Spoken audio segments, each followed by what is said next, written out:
le roi. Ce n'est qu'une illusion, mon pauvre petit gars. C'est un délire, provoqué par ton cerveau pour rendre ta dure réalité supportable. Il n'existe pas plus de rencontres avec le roi que de repas idylliques avec lui chaque nuit. Tout ça, c'est dans ta tête. En vérité, il ne se passe rien le soir venu. Tu es seul. Tu l'as toujours été. Lorsqu'on lui rétorque ce genre d'élucubration, ça lui fait mal, car alors le doute s'empare de lui et le prive littéralement de ses forces.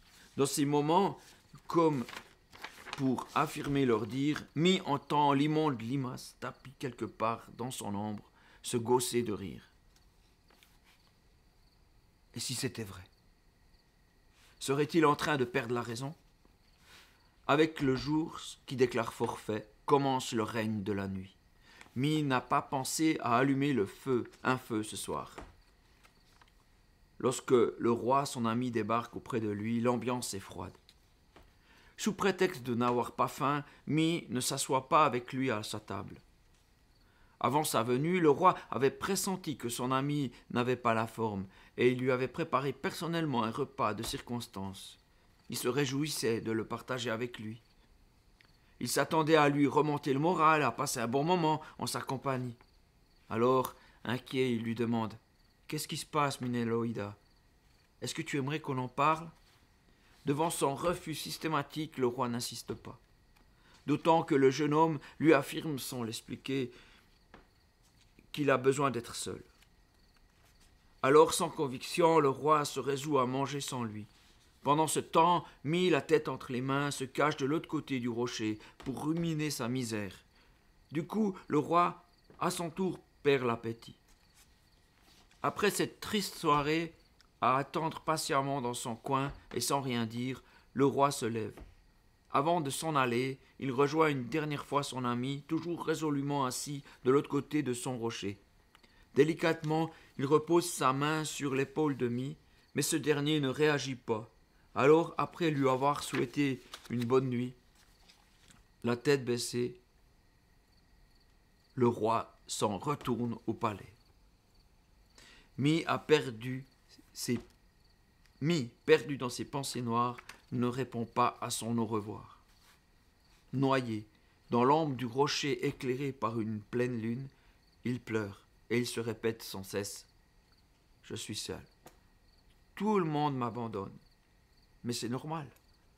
Je suis nul. » Comble de malheur, le sommeil, devenu radin et farouche, ne lui accorde rien de plus qu'une petite nuit, sans réconfort. Le lendemain matin, le ventre vide, Mi retourne à son labeur. Il est faible, ses pensées, plus pesantes que le rocher lui-même, demandent davantage d'efforts que normal. Empêtré dans ses doutes, Mi se promet que la prochaine fois, il réfléchira 2 fois avant de parler du roi à qui que ce soit. Sans conviction, il pousse le rocher, mais à quoi bon? Se dit-il, ce travail est inutile. Après un matin interminable, arrivent les premiers visiteurs, et avec eux, un léger mieux. Ce sont les quelques enfants habitués du groupe d'entraînement. Leur joie communicative fait plaisir à voir.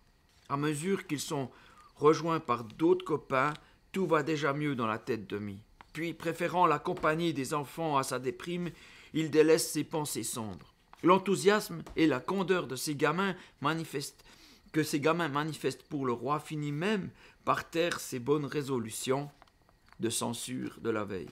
Puis, voyant la motivation de ses petits admirateurs, il se surprend même à penser que peut-être ce serait tout de même dommage de ne pas proposer aux autres la possibilité de connaître eux aussi le roi.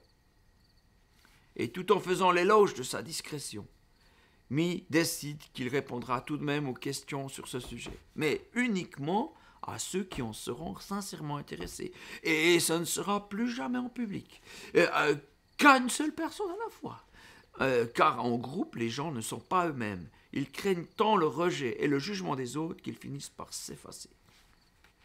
Soucieux pour les enfants, il leur recommande de garder pour eux ce qu'ils savent du roi, d'éviter d'en parler à leurs parents. Ils n'aimeraient pas avoir à revivre une nouvelle visite, une scène de reproche de leur part. En fin de journée, le roi est revenu à leur rendez-vous tacite. Il s'approche doucement de Mi et demande timidement « Tu vas mieux, Minaloïda ?» Mi s'effondre en larmes. Il s'excuse pour l'autre soir. Il est désolé de s'être si mal conduit envers son seul véritable ami et de la peine qu'il lui a peut-être causée. Aussitôt, le roi le prend dans ses bras et le rassure. Et penché sur sa poitrine, Mi ne retient plus ses larmes, et avec elles sort toute l'amertume de sa douleur. Il pleure jusqu'à s'épuiser, à épuiser tous les sanglots. L'habit du roi est trempé. Les yeux rouges, Mi se relève de terre pour s'asseoir sur une chaise qu'un serviteur du palais à l'air compatissant lui apporte à l'instant même. Voyant que Mi change de sujet de conversation et que l'incident des larmes est passé, le roi, avec son sourire complice, sort quelque chose de son sac en cuir qu'il porte en bandoulière.